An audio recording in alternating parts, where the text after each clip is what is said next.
Assalamu alaikum dear students, welcome to lecture number 9 on fluid mechanics 2 and the course code is 620.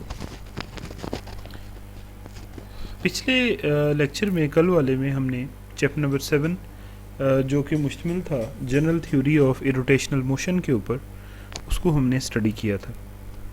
उसके uniqueness theorems दो हमारे पास जो थे वो रहते थे, वो हमने उसके अंदर डिस्कस किए थे। अब नेक्स्ट हम मूव कर रहे हैं चैप्टर नंबर 8 की तरफ, जिसका नाम है वोर्टेक्स मोशन। वोर्टेक्स का नाम सुनते ही आपके जहन में कुछ पिछली पड़ी हुई चीज़ें जो है वो रिवाइंड होती हैं। सबसे पहला लफ्ज़ जो आपके जहन में आता है वो वोटिसिटी वेक्टर का आता है। वोटिसिटी वेक्टर के बाद फिर आपने इसके बाद जो चीज़ इसके रिलेटेड पढ़ी थी वो थी वोर्टेक्स ट्यूब। वोर्टेक्स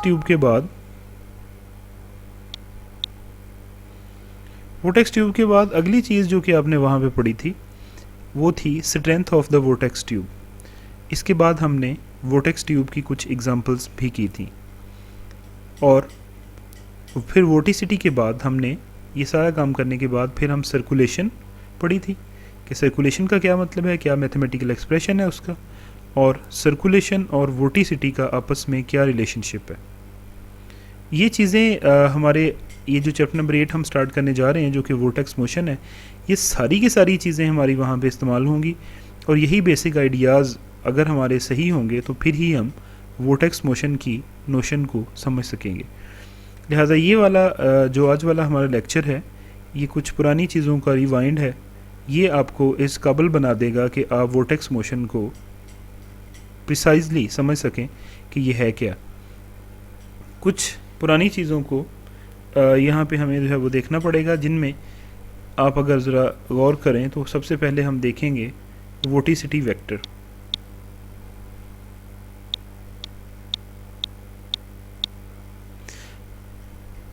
वोटिसिटी वेक्टर क्या था? Have a general look on this. The vorticity vector or rotation vector is denoted by zeta and is defined as zeta is equal to del cross V. तो ये just simply zeta vector किसे हमने कहा है? Actually ये curl of the velocity है। ये rotational effect है किसी भी ऑब्जेक्ट का, जो है वो किसी भी फ्लूइड बॉडी का रोटेशनल इफ़ेक्ट कितना है, कितना वो चीज़ हमारी रोटेट कर रही है। ये आपको यहाँ से del is equal to zeta is equal to del cross v से इस चीज़ का पता चलेगा, where v is the velocity vector of the fluid. फिर आगे एक कार्टेशियन कोऑर्डिनेट्स में, चूँकि ये भी वेक्टर क्वांटिटी है, ये भी वेक्टर क्वांटिटी है, तो 3 डायमेंशनल कोऑर्डिनेट सिस्टम में जीटा के 3 कंपोनेंट होंगे, जीटा एक्स, जीटा वाई और जीटा जी। तो इसी तरीके से यू वी डब्ल्यू कंपोनेंट्स होंगे वेलोसिटी के। तो इक्वेशन नंबर 1 जो है ये वाली, इसको अगर आप कंपोनेंट वाइज लिखें तो आप इसको इस तरीके से जीटा एक्स आई, zeta Y J, zeta Z के, और राइट हैंड साइड पे भी हमारे कंपोनेंट वाइज लिखे जा सकते हैं। एक्चुअली ये लिखने के लिए आपको ये जो डेल क्रॉस वी है इसको डिटर्मिनेंट की फॉर्म के अंदर लिखना पड़ेगा। उस डिटर्मिनेंट की सबसे पहली रो जो है उसमें आई जे के आएगा, बाद वाली रो में इस डेल के कंपोनेंट्स यानी कि partial over partial x, partial over partial y और पार्शियल ओवर पार्शियल जी जो है वो आएंगे, और थर्ड रो के अंदर वी के कंपोनेंट्स यानी कि आपके पास यू स्मॉल वी और स्मॉल डब्ल्यू जो है वो आएंगे, जो कि इसके 3 कंपोनेंट्स हैं। तो जब खोलेंगे तो फिर ये एक्सप्रेशन आपके पास बन जाएगा। अब आप ज़रा दोनों तरफ आई, जे और के कोएफिशिएंट्स को अगर आप कंपेयर करेंगे तो फिर आपके पास जीटा एक्स, जीटा वाई और जीटा जी की कीमतें जो है वो निकल आएंगी। याद रहे कि हम जानते हैं जैसा कि अगर किसी प्लेन के अंदर ए वेक्टर और बी वेक्टर, ये 2 वेक्टर अगर हमारे पड़े हों तो ए क्रॉस बी की जो डायरेक्शन होती है वो उस प्लेन के परपेंडिकुलर होती है।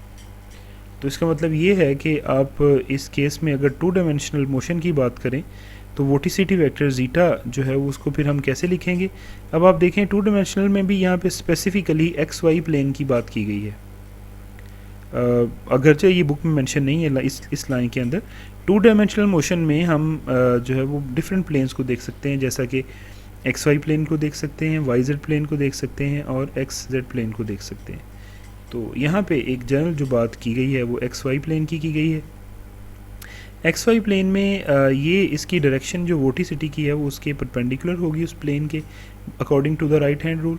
तो फिर लिहाजा यहाँ पे ये जो हमारा z कंपोनेंट है partial v over partial x minus partial u over partial y, यही हमारा एक्चुअली पूरे का पूरा वोटिसिटी बन जाएगा जब हमारी मोशन जो है वो किस में है, एक्स वाई प्लेन में।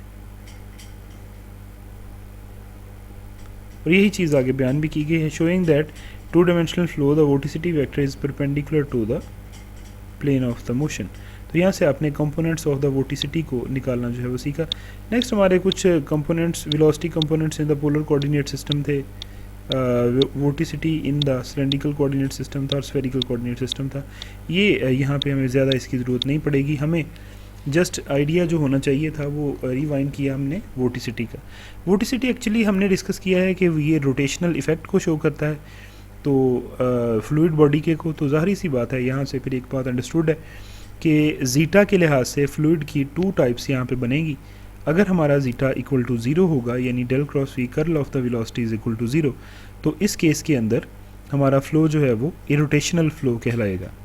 On the other hand if the zeta vector which is del cross v, the curl of the velocity is not equal to 0, then the flow will be rotational। अब आपका fluid body जो है वो अपने ही axis के गिर्द rotate करेगा। इसके बाद वोटिसिटी वेक्टर की टर्म्स को समझने के बाद और उससे फ्लूइड की टू टाइप्स को डिराइव करने के बाद अगली बात जो हमारे पास यहाँ पे आती है वो आती है वोटेक्स लाइन। वोटेक्स लाइन बिल्कुल वैसी ही डेफिनेशन इसकी थी जैसा कि स्ट्रीम लाइन की थी। तो इस तरीके से बनी थी कि a vortex line is a curve drawn in the fluid such that tangent to it at every point is in the direction of the fluid is in the direction of the vorticity vector at the point. याद रहे कि यहाँ पे हमने कहा है कि ऐसी लाइन, हर ऐसी लाइन के जिस पर जब टेंजेंट ड्रॉ किया जाए तो वो अलोंग द वोटिसिटी वेक्टर आए, उसको हम कहते हैं वोटेक्स लाइन। स्ट्रीम लाइन भी इसके बहुत ज़्यादा सिमिलर थी। स्ट्रीम लाइन सिमिलर किस पॉइंट ऑफ व्यू के लिहाज से थी? स्ट्रीम लाइन में ये था कि आपके पास हमने कहा था कि हर वो लाइन स्ट्रीम लाइन है कि जिस पे जब हम कोई सा भी टेंजेंट ड्रॉ करें कर्व के ऊपर तो वो along the fluid velocity v vector जिसकी डायरेक्शन आए। इसमें क्या है, इसमें आपकी हर टेंजेंट की डायरेक्शन जीटा यानी कि जो आपका वोटिसिटी वेक्टर है उसके अलोंग आनी चाहिए। फिगर में है जैसा कि एक्स वाई प्लेन के अंदर अगर आप कोई सा भी कर्व जिसको आप जो है वो यहाँ पे कह रहे हैं कि ये वोटेक्स लाइन है तो उसके किसी पॉइंट पी के ऊपर अगर आप टेंजेंट ड्रॉ करें तो इसकी डायरेक्शन जीटा वेक्टर की डायरेक्शन में ही हो जाएगी। फिर डिफरेंशियल इक्वेशन थी इसके लिए वोटेक्स लाइन के लिए कि by definition since the vorticity vector zeta at any point of a vortex line is parallel to the unit tangent vector T है D R over D S at point P. ये curve के ऊपर point P के ऊपर अगर हम unit tangent vector T cap draw करें, ये डिफरेंशियल ज्योमेट्री की टर्म यूनिट टेंजेंट होती है, जैसे वहाँ पे यूनिट नॉर्मल्स भी होते हैं, तो ये हम इसको जो है वो यूज़ करेंगे। याद रखें कि अगर दो चीज़ें आपस में पैरेलल होती हैं तो उनकी क्रॉस प्रोडक्ट जो है वो ज़ीरो होती है।